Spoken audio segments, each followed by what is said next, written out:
Morning, everybody. I've learned how to drive the... So, Azonto Petroleum, just a very quick background to myself. I'm originally a mechanical engineer. I was with Shell for 4 years. I was then a banker for 10 years doing oil and gas in Russia, Kazakhstan, Africa, helped Tullow buy Energy Africa way back when. Prior to joining this company that in its previous life was called Rialto, some of you may know, I was finance director at Dominion Petroleum, East African explorer that we sold to Ophir in February 2012. So I've been doing oil and gas quite a long time. I won't profess to fully understand what it's all about, but I will do my best to explain what we're up to. Disclaimer, obvious, needs to be even more closely read on a Saturday morning. It's quite likely I'll be speaking more gibberish than I normally do, but I'll again do my best. Azonto has had quite a, let's say, turbulent 24 months. I joined at the back end of 2012 and the company was called, as I said, Rialto Energy. Basically been a turnaround. We've completely changed out management, we've changed out the board, we brought in a new partner, we did I guess a rescue financing that brought in some quality institutions. We've now stabilized, and so we are a West African, currently focused on West Africa, small, around about $15 million market cap, assets currently in the Ivory Coast and in Ghana, and focused predominantly on discovered hydrocarbons. I'd echo a number of sentiments that Tom made. I think having got out in reasonable shape from Dominion, an explorer for 5 years, I think the market's becoming increasingly tough in terms of, if you look at the lack of success, companies will continue to talk about a 1 in 5, but I think the reality over the last year it's been 1 in 10 at best, and so it's quite difficult as a small company to build a robust enough portfolio to withstand the obvious setbacks you're going to get. So we're very much focused on discovered hydrocarbons where someone else has taken exploration risk, has discovered, and for whatever reason hasn't progressed that. New management, new name, as I said. Last fundraising we did in July 2013, brought in the likes of Artemis, Standard Life, M&G. We're also about 5% held by an affiliate of the World Bank called the IFC, so that helps to ensure or to give confidence, I think, to investors that we're doing things in the right way. Difficult to get in, but once they're in, they're an extremely supportive investor, particularly when you're looking at the monetization projects that we're looking at.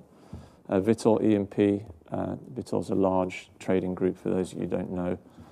They have a small E&P team that's essentially designed to take positions to ultimately feed the trading machine. They have become our key partner in our 2 existing assets, as I will describe.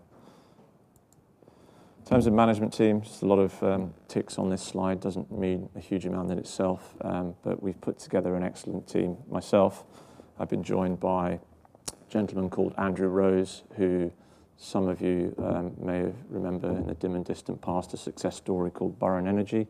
He was finance director at Burren.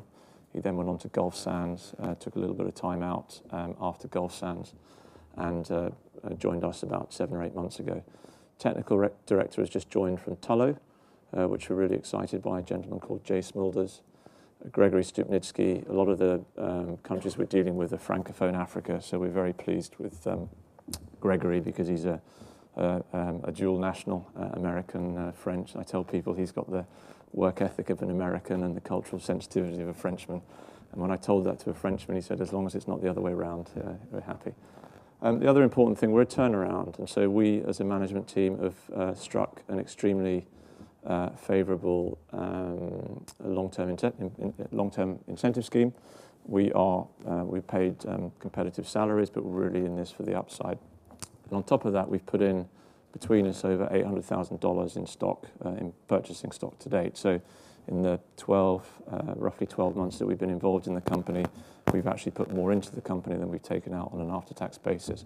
So we're highly incentivized to see the share price grow. In terms of value, we're talking a lot more about the additional opportunities we're chasing. We're trying to build this platform. We're subscale. And I'll come back to a couple of comments about small companies that again echo some of the sentiments that Tom made. There are too many of us out there. We're too small for the G&A, the overhead that we have. So we're very keen to build out our asset base. But this slide is just designed to show two things. One, as opposed to an explorer, we've got discovered resource. So there is, in theory, a floor to the value. There's resale value. We've got a gas project in Ivory Coast that is around 90 BCF. We've got a, in principle, agreement with the government to monetize that gas, so it doesn't, in theory, go to zero. And the second thing, if we're not successful in finding anything else, this should hopefully demonstrate that there's good value inside our existing assets. So we're not relying on bringing new things into the portfolio, although that is very much the intention. And I think Graham Stewart's sentiment of bringing prospective to contingent to reserves is certainly echoed by what we're trying to do. In terms of growth strategy, as I said, I think one of the things we're trying to articulate is that we know our place. We're a small company, so we're not chasing deep water. Deep water in the industry tends to mean below 100 meters, or deeper than 100 meters. Up to 100 meters is jackups. So you can be paying something around $150,000 to $160,000 a day on a day rate for a rig, as opposed to $500,000 plus for a semi-sub. So it isn't a place for a small company. Onshore, we are also focused on, it's less difficult in West Africa than it was in East Africa. Dominion had both deep water Tanzania and a long way inshore in Uganda. Made things quite challenging, but in countries like Gabon, Cameroon, both onshore and offshore are using similar infrastructure, so you can actually see synergies and it makes it less difficult to deal with. I said West Africa, I think some companies that will put their story together have got an asset in Indonesia, an asset in the UK, an asset in Africa. I find that hard to rationalise. We're very focused on a core region because we see the political connectivity. We can talk to a minister in one country, he understands or he has relationships with the minister in the next country, and that's very important when we're doing looking at some gas opportunities. And secondly, at the end of the day, if you can build up assets either in one country or in adjacent countries, you start to increase buying power. If you've got rig slots or if you've got seismic contracts, it's less difficult to be talking about a number of slots in a particular area as opposed to trying to get a contract for a seismic vessel in Norway and one in South Africa. Gas is important. I'll come back to gas, but the economies in West Africa and Sub-Saharan Africa generally are growing extremely quickly. Ivory Coast is growing year on year around 10%. It's a low base, but they're growing extremely fast and they're very energy hungry. As a consequence, that's creates two opportunities for us. One, the government is pushing use it or lose it on marginal discoveries. They want to see declining production supplemented by increased monetization, and that's an opportunity for us. So the majors are starting to relook at smaller marginal assets in their portfolio. And gas, growing economy needs energy. Their alternatives, if they don't have hydro, is to burn fuel oil. Fuel oil costs probably 4 times the price of at which gas can be developed, and so there's a huge pressure and incentive for us to be developing gas projects. And lastly, working with key partners with the likes of Vitol and other state partners. In Ivory Coast, a bit of a busy slide, said that's our most advanced project. We're in it 35% Azonto, 65% Vitol. There are a lot of existing discoveries. The field that the discovery that we're currently working on was made in 1977. It was gas. It was discovered by Exxon originally. There was no gas market in 1977 in Ivory Coast. There is now, driven predominantly by mining, industrialization. So there's a great opportunity for us to take this forward. Around about 90 BCF on a 2C basis. It's small, but it's close-ish to the coast, about 8 kilometers from the coast. And we're working with Vitol to progress the project. Development is one of the challenges with gas is that you have a midstream element, and that's been the most difficult challenge for us to make sure that there's alignment between the upstream and the midstream. It's about $190 to $200 million to first gas.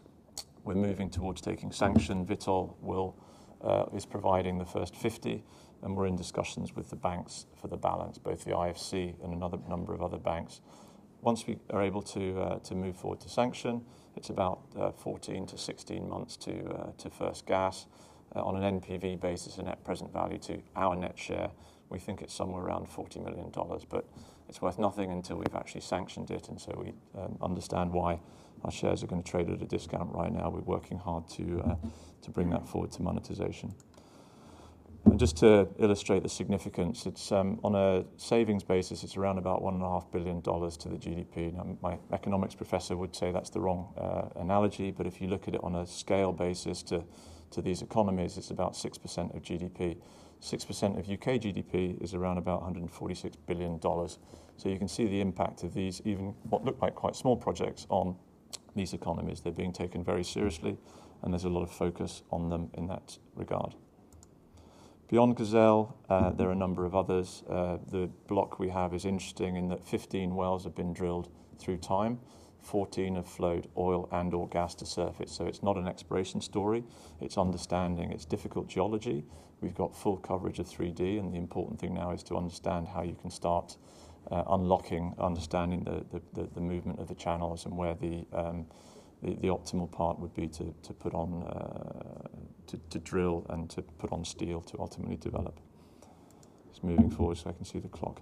Ghana's the other current asset we have. It's very interesting exploration opportunity. One of these high-profile exploration wells was drilled last summer that wasn't successful. A number of the existing parties decided to exit. It's a 2,000 square kilometre block. Our geoscientists still like it, so we applied to the government for an extension. We were given a 6-month extension that runs to the end of September. We've had interest in the data room. 6 months is a short amount of time to farm it out, so we're still in discussion with the government as to whether they'll give us further leeway to try and bring this to conclusion. It's really a watch this space on that one. A couple of cartoons on the geological play. I won't go into those right now. Again, 2,000 square kilometre block, 1 well drilled, different geological play types. It by no means writes it off, hence our interest in keeping it alive, and we've been having discussions with potential industry partners in relation to putting a new group together and moving into the next period. In terms of managing the challenges, understanding Africa is key. We have good language skills, we have people in country. We're working with Vitol. Vitol's a no-nonsense trading organisation by heart. They can't afford to overstudy, and so with Gazelle and other developments, we look at potentially reusing second-hand kit. We look at leasing, we look at single sourcing, anything that we can do to bring this on stream. These are marginal oil and gas discoveries. They need to be fast-tracked and brought on stream at the earliest opportunity. We have a small team, but we've got some really good people we've brought together. I showed you the directors, but we've got a number of other important geoscientists and facilities people that are crucial to helping unlock the value that we see in the company. Access to finance, Tom mentioned, we need to be creative. Vitol as a trader is one potential source, and there are others that we're exploring right now, given clearly the public market's quite challenging. Financial position, the absolute numbers are less relevant. I've never met an investor who says your costs look a bit too low, but the important thing is since we took this company over, we've roughly halved G&A. We've moved offices, and we've closed down in Australia. Apologies, I didn't mention that we're dual listed, or we've reduced office in Australia. So the trend is in the right direction. We're shareholders as well. We understand that if you can save $1, it's an important contributor to the potential growth in the future. So we're not interested in a lifestyle hit. We think we're a company to watch. Good opportunities, good things going on. The last 18 months have been really about us reducing value destruction that we inherited, and now it's all about generating value. Edison put a note out on us recently, and it's in the similar lines, one to watch. Get Gazelle to FID, demonstrate that you're able to pick up new opportunities that you say are out there at good value, and move forward. But just to pick up on Tom's theme, it's very clear that it's been an awful sector to invest in for the last 18 months. So I invest in other companies, and that's how it's felt to me. And if you look at I took the AIM Oil and Gas 350 or 250, whatever, and it's down 30% in 18 months. That's bad. So what do we need to do about it? We need to finally participate in successful exploration. As I said, we're not, as Azonto, looking to do that, but if President can deliver, if FAR can in Senegal can deliver, we can start seeing some sentiment returning. Bringing discoveries on stream quickly, which is more our end of the sector. These are low cost, or these need to be low cost developments. We don't want to be talking about 6-month, 12-month, 18-month delays or 20, 30% cost overruns. We need to be getting on with these. And maybe too many small companies. Maybe we need to be consolidating. It's all fine in theory, but it's actually getting to a level where we can actually put some of these together. Last time I looked, there were about 85 companies focused on sub-Saharan Africa. That's probably about 82 more than there should be. Thank you.